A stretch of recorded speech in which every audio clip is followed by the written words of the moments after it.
Good evening, everyone. Welcome back to the Greenwood and Mulliner Show here on Newcastle Fans TV. Today, me and Sam are joined by esports royalty. It is, of course, Jake Simpson, who, of course, has represented Newcastle United several times with esports all over the world, shall we say. Anyway, we've got Jake with us today. Jake, good evening. How are you? Good evening, lads. Thanks for having us on. Pleasure's on mine. Yeah, thank you very much. But Sam, I know you're an absolute expert in esports. You probably what was the last game you got? For what thing? I've got. Xbox, I had. Let me tell you, I had what I don't know about X stations and PS12s and all that is just right. So the reason why I wanted to get you on, Jake, and normally when people like want you to explain something to them, there's an expression saying like, treat me like I'm 5. Mm-hmm. You're going to have to treat me like I'm 85. Because this world of yours, I have no idea. The last FIFA game I owned was FIFA 97 on the Sega Mega Drive, which had David Ginola on the front, and you could play indoor games. I'm guessing it's moved on a bit since then. Just a bit. But yeah, I mean, the concept's still the same. It's still a game of football, but the graphics and stuff and everything within game. It's not just FIFA now. It's there's so many games that have like esports tournaments in, like you say, esports royalty. I'm not sure I'm not high esteemed when you compare it to some of the other guys playing other games. It's like people are millionaires from games now, especially in Asia. Millionaires Millionaires. Sitting at home on their that's a stereotype. Playing Crash Bandicoot. Well, I think it's advanced a bit more from Crash Bandicoot as well, man. It's Mario Kart now, but over in Asia, it's they're genuinely treated like footballers in Asia. Some of the kids, like, honestly, you've got no idea. Like 5 minutes research, and you'll see there's some serious money. There's some serious money in esports now. I'm stunned. Yeah, if there's millions of coin to be earned, I might dust out my old PS1 and get SmackDown 2 Know Your Role back on it and start playing for people for money. Well, I suppose like 10, 15 years ago, you wouldn't know what a podcast was. You wouldn't have. True. Everything advances. I mean, I know your darts as well. Yeah. Darts in the last 10, 15 years has blown out, and I think esports is the next thing. Well, 15 years ago, let me tell you, you're looking at a BDO Welsh Open Youth quarter-finalist. This guy. I'm not sure if my 45 average can keep up with that, like, but... I'd say 45 these days. Joe, it is a different world, as you've mentioned, esports. And I remember in lockdown, we actually had Premier League footballers doing an esports tournament. I remember the Newcastle. Can you remember who the Newcastle representative was? I think it was Christian Atsu. Yeah, Christian Atsu was the Newcastle representative. He beat Musa Sissoko, who was at Tottenham at the time, but lost to Trent Alexander-Arnold. But I remember being buzzing because we had no football at that time. We had no sport, and no darts, no nothing. And I remember Christian Atsu was scoring late on against Musa Sissoko, and literally I must have done a sheer in my house. I was buzzing. I was so happy. So it just shows how much you can act. It's like you say, the concept is still the same. It is still a game of football, and people do treat it very, very seriously. When did you start taking it very seriously? Well, I think like any teenage kid, you come home from school and you play FIFA. That's sort of what you do. But I realised I was starting to get a bit better, and I was pretty good at the game because I hadn't left my house in like 10 years. But I started taking it seriously at the beginning of FIFA 19, which would have been late 2018. So what's that? That's 3-4 years now. But since then, it was right on time when I started taking it seriously. The Premier League, like you say, that's when it started on FIFA 19. So I'm obviously this kid playing FIFA, and then all of a sudden there's an opportunity with the Premier League. Come and play this. You can come and represent your club. So Newcastle United's there, and obviously everyone wants to play for Newcastle as a kid. I can see your stunned face. You're enthralled by my story, but everyone wants to play for Newcastle as a kid. So why not go for the next best thing, which was play FIFA for Newcastle? So I signed up. I didn't expect to win. I just expected to go and have a good time. And the last qualifying stage was actually at St James's Park. And then I'm there. Yeah. I'm there having a great time. Like, it's on the YouTube. I'm just having a good time. And then next thing I know, I'm in the final, and I've won a trip to London representing Newcastle. And I was my face represents yours right now. I was just stunned. And yeah, over the next few years, it's been continuing on. It's going pretty well. And this was all from what 3-4 years ago. FIFA 19. I mean, the last. I mean, I'm lying a little bit. I have had a FIFA since '97. What was the one that had Johnny? You need to help me on this. It had Edgar Davids, Ryan Giggs, and Roberto Carlos on the cover. Early 2000s, I'd probably say 2003-ish. Yeah, we were good on it. We had like a good, I'm guessing that would be like the back end of the Sababi era. But I can't believe that, like, you've represented Newcastle United. Yeah, that's like, honestly, mate, I was as stunned as you was the first time as well. Like, because that is the dream though. Like, playing FIFA for your local team, like, and like Johnny said, during lockdown, Christian Atsu was playing. But before that, a couple of weeks beforehand, there was a quarantine cup set up by Leyton Orient, I think it was. Yes. And that was at the very start of lockdown, where there was no football or anything.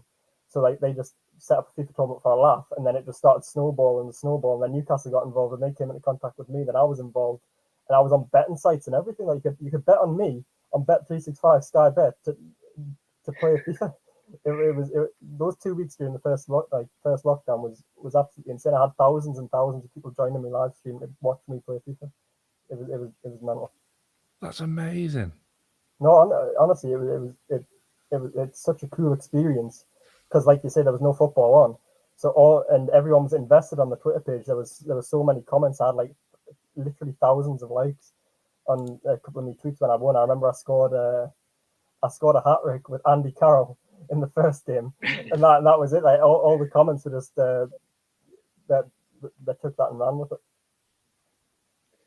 I have to be honest. I think the standard of this sort of game, this sort of venture that you're going with at the minute, Jake, is just so tough to do really well. And it's just like anything, like any sport. You know, if you want to be a Premier League footballer, the standard's ridiculously high, and it's the same with esports.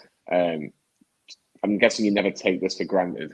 Every year you're thinking, I've got to be on my A game just to represent Newcastle, because I'm going to imagine there's thousands of boys and girls that want to represent Newcastle at the esports. It's not even that. It gets tougher every year, because there's obviously kids growing up seeing this, so they're coming through. Like, there's people as young as 15, 16 who are really at the top end of FIFA, and nobody's retiring. So it's not like out with the old and with the new. It's just growing and growing and growing. So it's becoming bigger and bigger and bigger, harder and harder every year. So no, I'll never take it for granted. So, was it in the last week or two you? I saw on your Twitter you just come through. Was it a qualifier or an actual tournament proper? Was this to represent Newcastle again? Yeah, this is to represent Newcastle for the third time in the E-Premier League. So it's a once-a-year event. So I won the qualifier. I think there was probably 300, 400 people sign up, and then that got whittled down to 32. Then it got whittled down to 8, and then it was the last 8 on Tuesday. So I was sat there from 2 p.m. all the way to 11 p.m. 9 hours straight of like top tier competition to try and beat the last 7 to get through and represent the club. And my head was fried, mate. Like, you've got no idea the stress, the intensity, the concentration required is ridiculous. Like it people obviously don't realize, because the stigma of just sitting there on your desk. Yeah, my mum would have told me to get a job. Yeah. No, well, I do have a job as well. There's not that much money in FIFA. I wouldn't say putting all your eggs in the FIFA basket's the smart play, but on Tuesday I managed to get through, and I'll be representing the club in London, I believe. I'll be getting a trip down to London at the end of March to represent the club, and I think it'll be on Sky Sports again. I'm not sure. The last couple of years I've been on Sky Sports, so hopefully I can go far in that. Wow. Unbelievable. Didn't I see from your Twitter, it wasn't like the final or something shrouded in controversy. I've seen this. Do you know what a loser bracket is or not, like in competition? Because I mean, we'd probably spend most of our time in there, sports, judging from the name of it. It's not in traditional sports, but in a lot of these sports, not just FIFA, like other games, the entire concept of a loser bracket, I don't agree with it, but you've got your traditional bracket of 8 players, and then if you lose, instead of being straight out, you get like put into a loser bracket, so it becomes a winners bracket, the traditional winners bracket, and then the loser bracket as well. Like a consolation tournament. Yeah, sort of. But at the end, if you win it's like the best loser. So there'll be one winner from the winners bracket, and there'll be the best loser from the losers bracket. So you've got to lose twice to be completely out of the tournament. It's hard to explain just without any images, just by word. But essentially, we got down to I won the winners bracket, and then the opponent who won the losers bracket. So obviously, he's came back up from the losers side. So supposedly what it's supposed to be is the winner's winner versus the loser's winner in a grand final, okay? But because someone's came from the winner's side and someone's already lost one, it's like a best 2 out of 3. But the loser, the advantage of winning the winners is they automatically win the game 1. So the winner's only got to win 1, the loser's got to beat the winner twice in a row to win. I'm not sure if I've explained that well at all. Yeah, you have. If I'm following, then you must be doing something right. So I get the advantage for winning the winners bracket. The loser bracket guy comes up in the grand final, plays against me, and he beats me in the first game. So it's 1-1 technically in the series. So it should go to a third game, and the winner of that goes on to represent Newcastle or whatever. But there was an error with the admins. So he won the first game, and they just said, right, he wins. He goes to London. And then everyone's like, hold on, that's not how it works. Like my opponent as well, Gibble. To be fair to him, he knew he knew they made an error, so he could have easily just ran on with that. But the admins made a huge error, and we were sat there for 2 full hours trying to like get it resolved. And eventually, 2 hours later, at 11 o'clock, they were like, right, go on, play your game 3. So at this point, we've got nothing left. We're running on 0%. But then the finally justice was served, and we got the game 3, and I won that eventually. So I got through. It was lots of highs and lows, and like I said, I was emotionally drained in the end, but we got there in the end. Yeah, definitely. Like the only similarity I can actually think of is when I was younger, we used to play. I was at a snooker hall in Whitney Bay. In the way they used to do it, you'd have the main tournament. So say there was 16 people in this main tournament, and if you got beat first round, that wouldn't be the end of the night. You get put in a tournament called the plate. Yeah. And you so basically so if you get beat there, you're going to be in quarterfinals of the plate, and then if you get beaten that, then fair enough. Yeah, obviously I'm so good at snooker that wouldn't happen. But look, at the end of the day, at least it's been resolved. Obviously, we've got a question here from Ollie. I want to ask a follow-up question as well, if you don't mind. But are you just naturally very good at the game, like Ollie says, or does it take hours of practice every day? How many hours do you practice in a week generally? Well, another darts reference. I'd like to think I'm the Gary Anderson of the FIFA world. I don't really practice much at all anymore, but obviously growing up, like I said, coming home from school, I'd play a few hours every day. But now, since taking it a bit more seriously, like you do obviously have to, especially at the start of a game, because a game comes out in September, and then you're stuck with that game for a full year. So as the year progresses, it's like less and less hours per day. So now I don't really play that much. But at the start of a game, I'd say it's a good like 5+ hours a day generally. But there's some pros out there, like the top end ones, like the ones who make the real money. They're sat there for like many hours a day. But I'd rather leave the house like Sam said. Yeah, it is true. Like you could be there for absolutely hours and hours on end, and obviously make good money, but you wouldn't have a life really. But my follow-up question was, how much support have you had from the football club itself? So when you qualify, did any of the players get into contact with you saying, "Oh, best of luck"? Do you know, how does it all work? Does anybody at the club speak to you beforehand and saying this is what's going to happen in terms of maybe an interview with the website? How does that all work? So I haven't had any messages from the players specifically, but the club in general, like Grant Pringle, as well as social media manager, has been spot on with me over the years. But mainly it's done like behind the scenes through email with people from the club, and they set up like travel or whatever from going down to London. But the last couple of years, especially with COVID, it's all been online as well. So they'll send out like something for me to tweet, like a graphic that I've made or whatever. So the support has been surprisingly well received from me anyway, especially because, like you said, there's a stigma around esports and stuff. But the Quarantine Cup, especially during lockdown, it was quality, the amount of support I got, not only from the club, but fans as well. I get messages all the time from people wishing us good luck or whatever, and it is really nice. Oh, I'm learning so much. I love it. I still think I'd batter you on FIFA 97. I mean, if you want to set it up, if you want to follow it, do you get like is it like the darts and the snooker and like that kind of sport that you have like sponsors that can help you out, or like enter you in competitions and buy you the latest games or something? I don't know. Is it like that? Yeah. So in esports, people generally, like, if you're really good, you get signed to a team. So recently, I've been signed to Click Esports, who are northeast. In the comments. There they are right on cue. So they're an esports organization based within the northeast, so they try and get all the best talent within the northeast and like broadcast them further. And they're sponsored by companies like drink companies and whatever. So I've got like discount codes. So the revenue for them comes in through advertising, and then obviously I get more exposure, they get more exposure through me. It's like a good deal on both sides. But in like the top tier esports, I think a couple of months ago there was a transfer fee for the first time of someone swapping between these organizations. Yeah, and there was a guy who in FIFA who got transferred for a set fee. Have you heard of #United? Yeah, I remember that. Yeah, I was just about to say that. I remember that because I remember it being quite big news, and I think Spencer did a video on his own channel explaining that they didn't want to sell him. Yeah, which sounds so strange, selling somebody to a different organization to playing FIFA. I thought that was absolutely remarkable. How much was it? How much did he go for then? I'm not sure if they ever got disclosed. I'm not sure anyway. But yeah, people get like proper wages and everything. Like there is serious money, especially in the top end. Like I like to think that I'm okay at the game, but like on a global scale, like the top guys, like top 5, 10 in the world, they're getting paid like silly money, and they've got such a following as well. It's like hundreds of thousands of followers. I remember the first time I qualified for the Premier League. Actually, the first one, the one that was in London.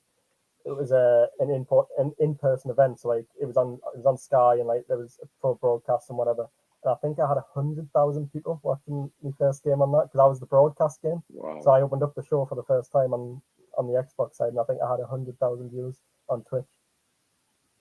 Wow. I mean, if your sponsors want to send me a free Xbox, we'll see if we sort that out. Then I'm sure. I'll give it a game if I can work out how to plug it in the back of my telly. Yeah, that's the hard part. That's mad. I can't believe that people now can not only get paid well, but there's transfer fees involved. That's going to give me a headache. It's very rare, Sam. It's very rare. Like that the one that Jake's talking about there with #United. Yeah, but hashtag was, even though it is a football club and they're doing exceptionally well, they were primarily known, and Jake can correct me if I'm wrong, but they were a lot more about esports at the time than they were the actual football club, and that's like another string to their bow now. It really is, and the fact that they're now doing exceptionally well on and off the pitch. But by the time I'm too old for esports, I think it's going to never retire. The reaction time might say differently, mind. But it's like in football. In football, the hamstring goes and the knees go. In esports, the reaction time goes and it's game over. Oh, the reaction times, my word! I thought you'd like that one. That's why I said it. But like, what obviously I do know about esports, it's such a quick growing world of sport now. Like you said, who'd have thought that Sky Sports would have picked up something like that? I mean, it's mad. So surely this thing's just going to grow and grow and grow and grow and grow. You think so? Where can it ultimately lead to? Do you think? I'm not really say anything. The growth is it's as far as it wants to go. Like I say, in Asia, especially, Asia is the market that I keep on referring back to. But they are because they're not as in growth as in sports and stuff. But esports over there, it honestly is massive. Like after this, go and have a Google for 5 minutes. Have a look at the prize pools and stuff. There's millions and millions of pounds up for offer over there. I think the big thing as well is that because the PlayStation, the Xbox, in terms of whatever game that you're involved or whichever console you prefer, there's so many people now that when they get home from work will go straight onto a PlayStation, straight onto an Xbox, play whatever game. I'm not just saying FIFA in particular, but they'll play any sort of game. And I think that's why it's growing so much. Like, you see the amount how much a console costs, like the new console costs, and the fact that it sells. I remember when, which one was it? Was it the PlayStation 5 that might have just come that's out? the one. It was sold out everywhere, and like people paying ridiculous amounts of money. Yeah, because I remember the start of the year, the FIFA year, so like August, they announced that they were swapping all the competitive scene over to PlayStation 5. And obviously not like that. People had PlayStation 5s at the time, so I'm like panicking trying to get one. And I managed to get one just before the new game came out. But yeah, there's people who've been left behind who like either can't afford one or couldn't get one in the end, and they've been left behind.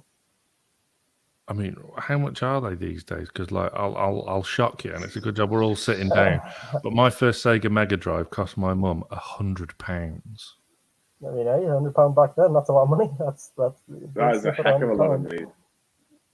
Yeah. But, go on, Jake, shock him. I think it's about £500 now for the PlayStation. Fuck off. Easy. £500, £600, yeah. Oh, fair enough. I don't expect a free one from your sponsors then. That's fine. No, don't worry. Don't want to plunge people into that. That's £500 just for the console, son. You haven't even thought about the game itself. That, How much did they get? What, 30 quid? No. It's double like 50, it, maybe. 50, 60. Yeah, 50, 60. And then you've got the special editions on top of that are like £80. Exactly. £85.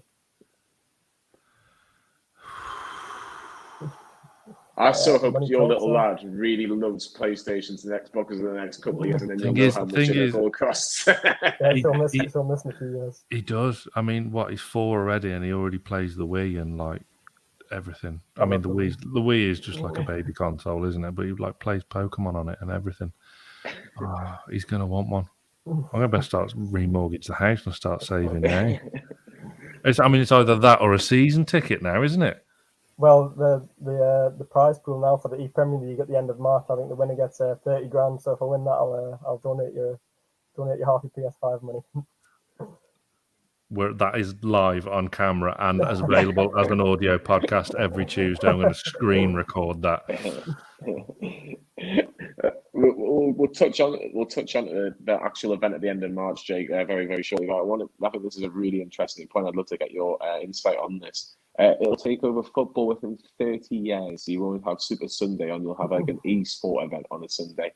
Do you think that's a bit too extreme? Actual football, because football is the biggest sport in the world. It's more accessible. You don't need to spend £600 to go and play football. But there's definitely room for growth, and it might be more regular, like he says, broadcast. But I don't think it'll ever take over actual football. It might become more of a mainstay on television, but actual football, I think that's a bit of a stretch, especially with the money in football.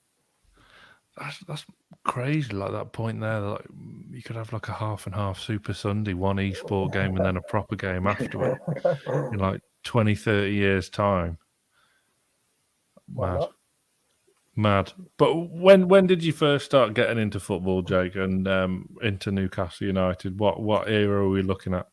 Well, football's been all my life growing up. Like I'd say I know it's a cliche, but everyone from the northeast plays football on the playground and follows along Newcastle. I remember I was big into Barcelona and Brazil as well. I still love Ronaldinho, but Ronaldinho and Alan Shearer obviously growing up were two of the idols. And then I think just as I was beginning to understand football, that's when the big Mike Ashley bomb hit, and so I haven't been able to enjoy much of it. But I remember the European nights. I remember being at the Benfica game as well when we went out the Europa League.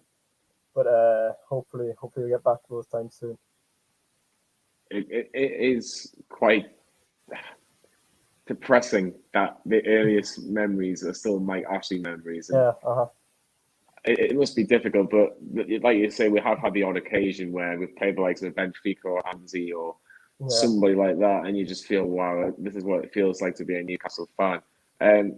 What sort of player were you looking up to? I'm thinking maybe the 2011-12 era. I'm thinking that might be one of the best seasons that you can probably remember, the likes of your Ben Arthurs and your Cisse's and your Denver Bars.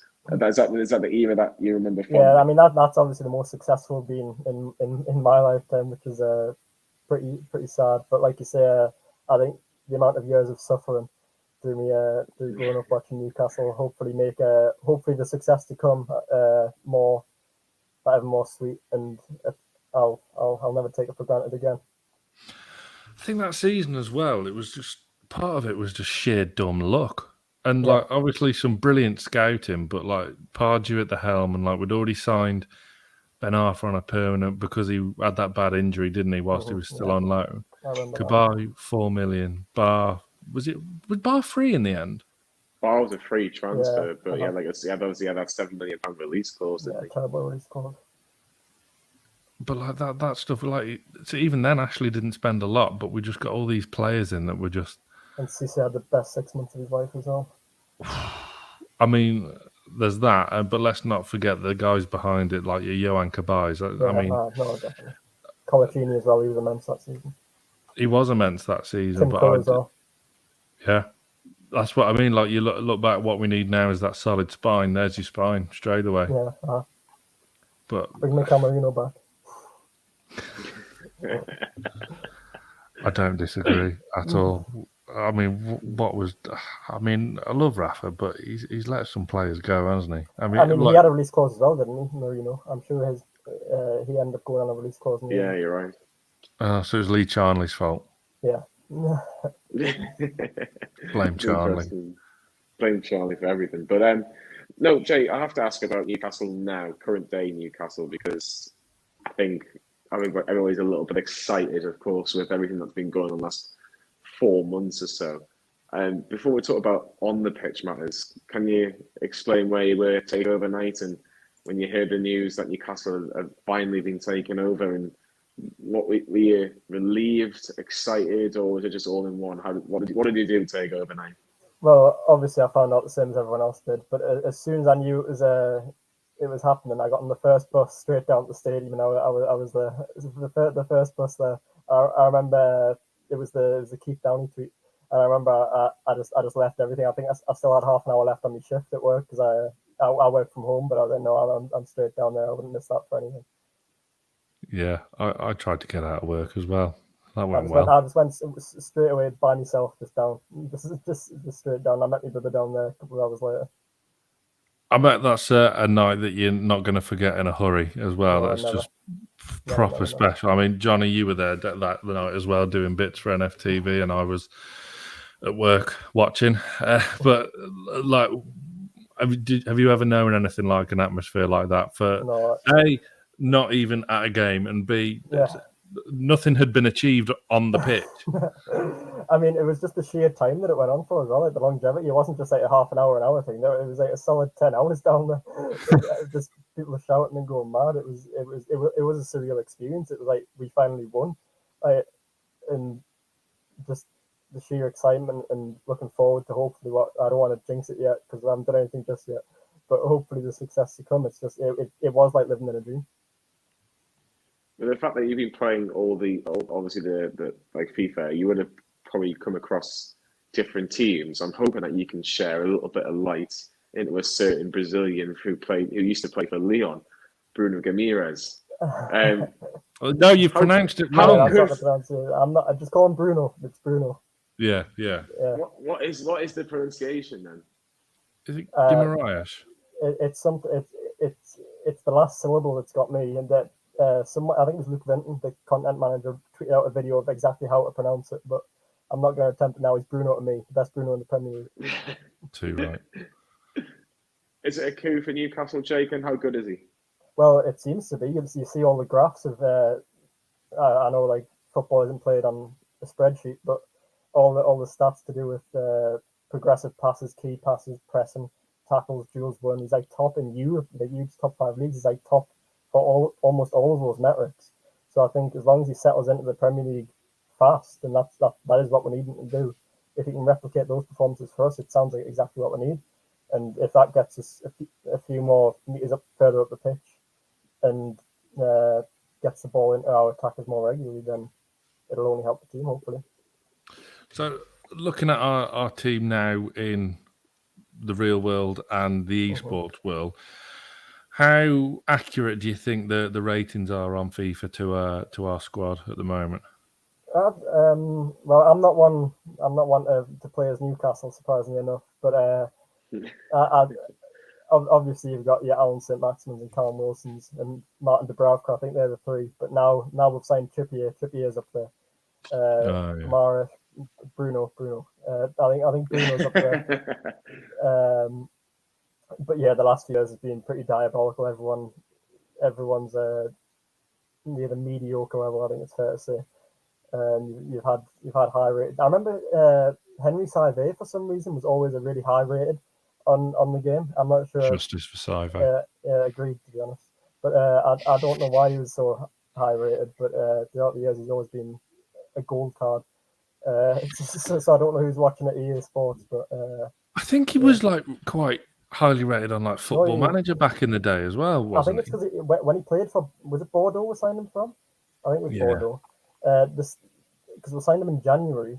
The 6 months previous, he made the team of the season so far or something in the French league. So he was quite good at Bordeaux, and then he signed for us, and he just never got a string of games together. So I don't know if his performances just fell off a cliff or he's bad in training or something. But he must have done something bad in his past life to be. We'll always have West Ham away. We'll always have West Ham away. Looking into this game on Tuesday, it'll be probably the first time we'll actually release a podcast, Sam, where we're not spoiling it because people normally know what the result is afterwards. People won't know the result, so it's quite relevant. Should have chose a better day than Tuesday. I'll take that. Yeah, definitely. But Everton on Tuesday evening, Jake. I'm putting it out there. It's probably the biggest game of the season because of the fact that it's 2 home games this week against teams. Well, Everton's case, if we were to win, I would count Everton in a relegation zone with us. And then Aston Villa, which we don't have a bad record against Villa at St. James's Park over the years. How do you see this game going? Because there's a lot of confidence, there's a lot of optimism on Tyneside at the minute. Do you think Newcastle have got enough to beat Frank Lampard's Everton? We definitely do, but like you say, Frank Lampard's Everton, they're on a rebound just as much as we are. So I think it'll be a very interesting game, not only for both us and Everton fans, but for the neutral as well. I think it'll be an exciting game of football. But I think I'm going to stick with the current theme of the season, and I'll say a draw for that one. I can see a 1-1 draw. I'm not sure if that's enough, to be honest, but I can see as the season progresses and we gel more together as a unit with the new players and whatever. I think we could put a half decent run, hopefully, together through the second half of the season, and maybe beat some of the teams that we don't expect to beat. Like I remember last season we had Leicester away, so I wouldn't be surprised if I had 1 or 2 of those results that really come out of nowhere, and hopefully that'll be enough to close out the bottom 3. How confident are you now that we've added signings? I mean, away from Bruno and Trippier, obviously the 2 marquee ones. Yeah. What do you make of the likes of Burn, Wood, and Target coming in? I'm not sure if confidence is the right word. I think that's a step too far. But I mean, obviously, all of them improve the squad. Like that's a no-brainer. But we just need to hope they settle in and start performing straight away. And I do like the Premier League experience team we went for. Apart from Bruno, all the other ones have done it in the Premier League. So we need to hope Chris Wood can get back to the 10-goal season striker. Obviously, we'll need the left back for however long. We need to hope that Dan Burn can play in a 2 rather than a 3 like he has been at Brighton. But if everyone gels and starts performing like they have for other clubs, then I see no reason why we can't get out the bottom 3. Do you start all 5 new signings, Jake, on Tuesday? Target, left back, Burn with, say, either Shearer or Lascelles. I know there's a bit of an argument on Twitter to see who actually starts that one. Trippier, I think, is obviously a given. Give me Neves and Wood. Do you start all 5 of them? Well, I think Target and Trippier, like you say, they'll be starting. Chris Wood will be starting until Wilson's back, so that's 3 at least. I'd start Dan Burn, because obviously the centre back, we're in a bit of a crisis there. Unless Fernandez is back, then I don't see a reason why Burn doesn't start. And then obviously Bruno, the main one. The question is, do you bring him in straight away, or do you bring him off the bench to get more acclimatized? I'm not sure. But I'm sure Eddie Howe will make the right decision because he's the one watching them train and knows how Bruno is. I know he's been to Brazil, back to Paris to pack his stuff to sunny Newcastle. So I'm not sure if he'll be ready 100% to start from the beginning. But I could at least 4 out of the 5 will be starting in my opinion. Probably all 5. I kind of agree with you with Bruno. I'd be kind of pleasantly surprised if he does get the nod and start on Tuesday. But Ollie in the comments has come up with a great point again. The midfield battle on Tuesday, obviously Everton have strengthened in there with Van der Beek and Dele Alli, and too often this season, I think our midfield's kind of lost the battle in the middle of the park and kind of let us down a bit. But it should be a cracking battle with all them new signings jam-packed in there, shouldn't it?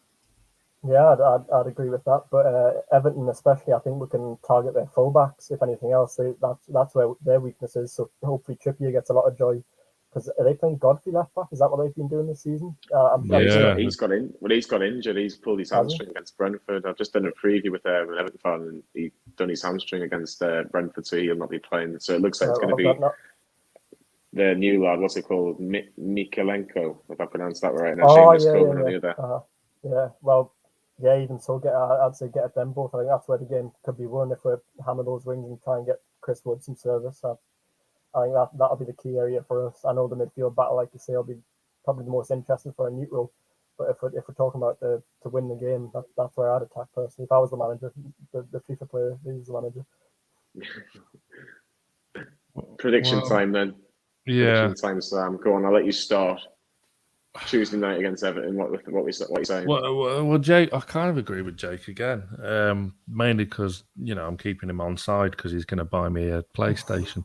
But to be honest, I think it's going to be a hell of a lot tougher than it would have been had we played him a couple of weeks ago. Yeah, I agree with that. I don't think 1-1 is far wrong, to be honest, and I think it might be pretty similar against Villa on the Sunday too. Yeah.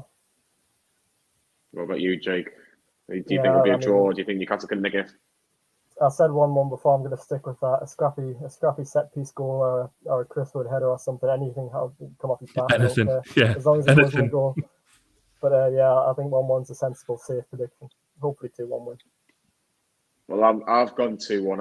I've got off that fence and I've gone 2-1. I think Newcastle can win it. I think you're quite right defensively. Everton, I'm not going to say they're shambles because I don't think they are, because I think ourselves aren't much better defensively. I think we're probably just as bad as each other, as good as each other, or whatever we look at it. But I just think Newcastle might just have the edge. I think Donny van der Beek's a big bonus for Everton. I think that's a really good bit of business, and more than Dele Alli would be. But I think Newcastle, I've just got enough.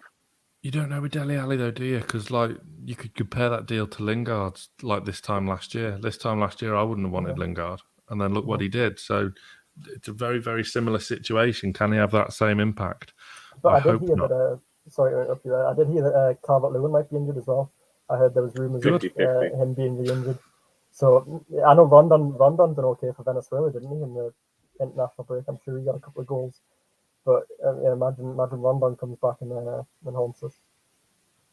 Yeah, I think he'd rather be playing in a Newcastle shirt than an Everton shirt, the way the Evertonians are going on about him. But we'll have to wait and see with that one anyway. But Jake, it's been an absolute pleasure having you on, telling us all about your esports journey and how you're going to do so well. For people that don't know, it's the end of March is when you go to London, isn't it? Yeah, well, COVID permitting, but hopefully, yeah. We wish you all the very best of luck, and I'm sure Sam echoes those sentiments, don't you, Sam? Thank you very much. Yeah, I'm now an esports expert. So yeah, Sam will be watching. He'll be there. I will. I genuinely will. I mean, not all of it. I'll watch it. I'll dip in and out. I'll watch your games. Thank you very much. I mean, if the broadcast, I know a lot of them are played in the background, but yeah, I'll try and hopefully do well. The last couple of times I've qualified, it hasn't went that well because I don't. Maybe I need to start putting in more practice and get away from the Gary Anderson routine of not practicing. That's it. Six hours a day. Yeah, 6 hours. That's a stretch. But I'll come around yours and we can play together and then practice. Yeah. Yeah, and then we'll have a game of FIFA 97 on my Mega Drive. And then we'll get the Wii up and we'll start playing Wii Sports. Yeah.